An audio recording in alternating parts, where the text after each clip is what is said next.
കപ്പലിലെ ഇന്റേൺഷിപ്പിന്റെ ഭാഗമായി ഇറാനിൽ പോയ വയനാട് സ്വദേശി വീട്ടിലേക്ക് വിളിച്ചിട്ട് 24 ദിവസമായി എന്ന് ബന്ധുക്കൾ. 20-കാരനായ വിദ്യാർത്ഥിയുടെ കുടുംബം ആശങ്കയിൽ. മാനന്തവാടി കാട്ടിക്കുളം സ്വദേശി ഫാദുഷ ഫർഹാനാണ് ഇറാനിൽ കുടുങ്ങിയത്.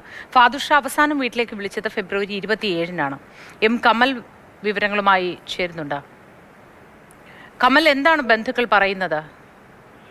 മോത്തി കഴിഞ്ഞ ഫെബ്രുവരി 27-നാണ് ഈ ഫാദുഷ ഫർഹാൻ വീട്ടിലേക്ക് വിളിച്ചത്. അതിനുശേഷം ഒരു വിവരവുമില്ല. അവസാനം വിളിച്ചപ്പോൾ പറഞ്ഞത് ജോലി ചെയ്യുന്ന കപ്പൽ തുർക്കിയിലേക്ക് ഉള്ള ചരക്ക് കയറ്റിക്കൊണ്ടിരിക്കുകയാണ്. അതിനുശേഷം തുർക്കിയിലേക്ക് പോകും, മറ്റു പ്രശ്നങ്ങളൊന്നുമില്ല എന്നാണ് പറഞ്ഞിരുന്നത്. പക്ഷേ ഇപ്പോൾ ഏതാണ്ട് 24 ദിവസമായി വിളിച്ചിട്ടില്ല എന്നതിന്റെ ഒരു ആശങ്കയിലാണ് കുടുംബം. അവർ മുഖ്യമന്ത്രിക്കും മന്ത്രി OR കേളുവിനും അടക്കം പരാതി നൽകി ഈ പ്രശ്നത്തിൽ ഇടപെടണമെന്ന് ആവശ്യപ്പെട്ടിട്ടുണ്ട്. മുമ്പ് ഇറാനിൽ ഇന്റർനെറ്റ് വിച്ഛേദിച്ച ഒരു സമയത്ത് 1 മാസത്തോളം ഈ കുട്ടി വിളിക്കാതിരുന്നിട്ടുണ്ട്. അതുപോലെ ഈ കമ്മ്യൂണിക്കേഷൻ സംവിധാനങ്ങളിലുള്ള എന്തെങ്കിലും പ്രശ്നമായിരിക്കും എന്നാണ് കുടുംബം കരുതുന്നത്. പക്ഷേ എന്തായാലും ഒരു ആശങ്ക നിലനിൽക്കുന്നുണ്ട്.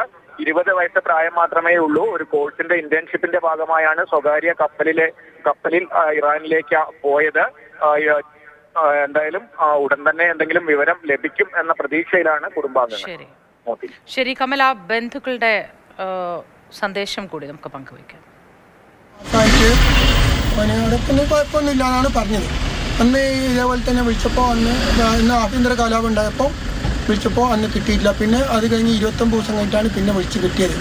ഇപ്പോൾ യുദ്ധം ഉണ്ടാകുന്ന അന്ന് തലേന്ന് വിളിച്ച് കുഴപ്പമില്ല, ഞാൻ തുർക്കിയിലേക്ക് ലോഡാക്കുന്നുണ്ട്, ചിലപ്പോൾ പോകും എന്ന് പറഞ്ഞു. പിറ്റേ ദിവസം തന്നെ കലാപം തുടങ്ങി. ആ കലാപം തുടങ്ങിയ പിന്നെ വിളിച്ചിട്ട് 21 ദിവസമായിട്ട് ഇപ്പോൾ ഒരു വിവരമില്ല. എന്താണ് ഏതാണെന്നുള്ളതിനെ പറ്റിയിട്ട് ഒരു വിവരമില്ല. അപ്പോൾ അവിടെ അവനക്ക് 6 മാസത്തെ കോഴ്സ് നോക്കിയിട്ടാണ് പോയത്. പിന്നെ അവിടെ പോയി അവന് ഇഷ്ടപ്പെട്ടല്ലോ റെഡി ആയപ്പോൾ ഒരു 3 മാസം കൂടി ഇനി എടുക്കണം എന്ന് പറഞ്ഞിട്ടാണ് അവനവിടെ നിന്നത്. അപ്പോൾ അവന് അങ്ങനെയാണ് അവിടെ നിന്നത്. വിദ്യാർത്ഥിയുടെ കുടുംബമാണ് പ്രതികരിച്ചത്. ഒപ്പം വിശദവിവരങ്ങൾ പങ്കുവച്ചത് കമലാണ്.